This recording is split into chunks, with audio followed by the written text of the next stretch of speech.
became a part of our literary journey 100 years ago today. Generations have read Winnie the Pooh, but few may know the real story, the connection between a bear from Ontario and a Canadian soldier from Manitoba. Megan Batchelor reports. We made a mural and the whole room was walking into Winnie the Pooh's treehouse. Do you remember your old room? Yeah. Who else was on the wall? Winnie the Pooh. He's been adorning rooms and filling bookshelves for generations. And a century ago, Winnie the Pooh's own story started thanks to a Winnipegger. 100 years to the moment right now was just such a lovely bear, and Harry adopted her, paid $20 for her, which is equal to about $300 today. Harry Colburn was a Winnipeg soldier in White River, Ontario on August 24, 1914, when he came across the orphaned black bear. He named her Winnie after his hometown and brought her with him to Great Britain and World War I. Realizing his bear could have a home at the London Zoo, he donated her.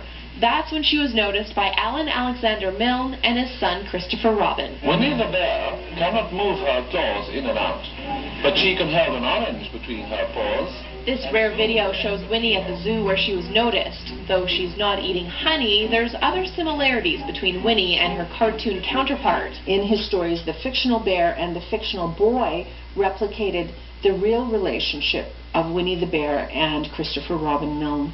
So there's the rapport they had, and Christopher running into the cage at the zoo going, "Oh, bear," and giving Winnie a big hug. No matter the age, most Canadians know the story of Winnie the Pooh. They're beautifully written. The language in them is wonderful.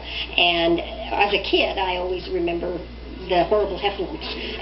And that was my favorite one. I think just the style and kind of like the makeup of the different characters. Each character has a different personality and kind of brings a different, everyone can relate to one of them.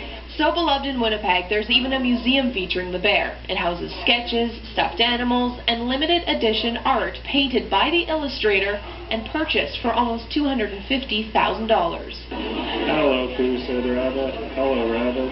Parents who grew up on the stories are now passing on the tales of the silly old bear to their children, making sure Winnie continues warming hearts for another 100 years. Megan Batchelor, Global News.